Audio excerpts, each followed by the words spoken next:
nous vient des États-Unis. C'est un nouveau concept de restauration rapide itinérante, une sorte de cantine gastronomique à petit prix. Nous avons rencontré un de ces nouveaux cuistots ambulants. Il mise sur les produits régionaux. Reportage à Aiguille d'Henri Serin et de Gaël Cara.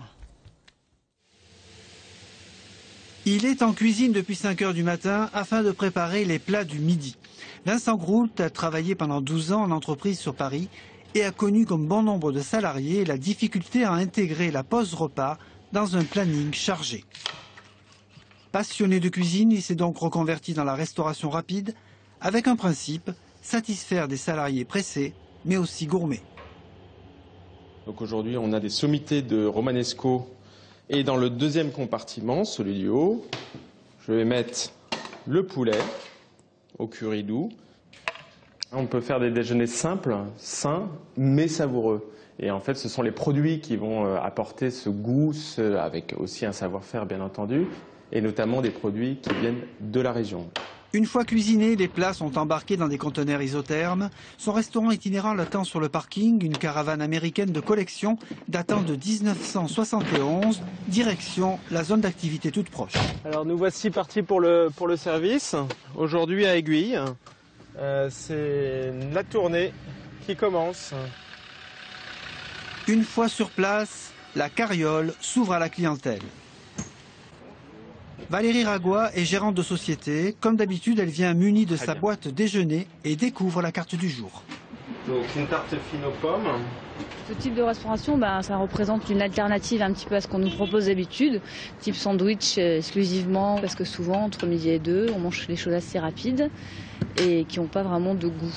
Ce que j'ai fait par rapport à la dernière fois, pour qu'elles soient encore plus craquantes, j'ai fait cuire un peu à blanc. J'ai envie de faire découvrir aussi un certain nombre de produits aux gens et d'en discuter et éventuellement d'avoir des échanges sur la façon de les préparer. C'est essentiel pour moi aussi qui suis passionné de gastronomie.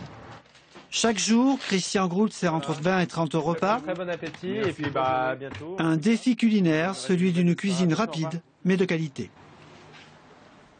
En terminant en musique, les Gypsy Kings sont mondialement connus. Ils viennent de recevoir le Grand Prix du répertoire SACEM à l'Export 2012 pour l'album le plus vendu au monde, Bamboléo, 20 millions d'exemplaires. Depuis 10 ans, ils se produisent en concert, surtout aux États-Unis, en Australie, en Europe de l'Est et très rarement en France.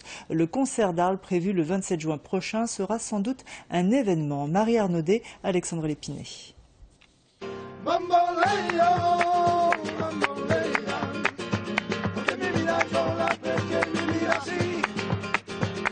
Cette chanson est fredonnée dans tous les pays. C'est même le titre le plus vendu au monde, avec 20 millions d'exemplaires.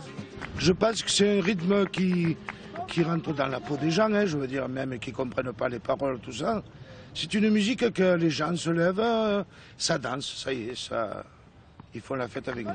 Pourtant, les Gypsy Kings n'ont jamais joué ici, dans les arènes de leur ville d'attache. C'est le décor qu'ils ont choisi pour la première étape d'une possible tournée dans toute la France. On a fait le tour du monde et à un moment donné, comme on s'est dit avec Vincent, on aurait envie de passer dans notre ville natale, quoi.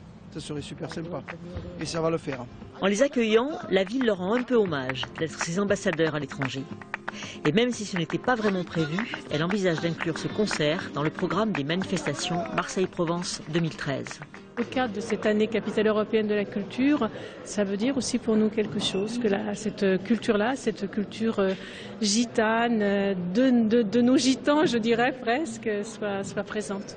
Pour nous, un cadeau, une de leurs toutes dernières chansons, avec toujours leur fameuse rumba catalane et toujours un même message. Que les gens, je veux dire, soient plus en accord, ça s'aimer et vivre ensemble, partager tout, voilà.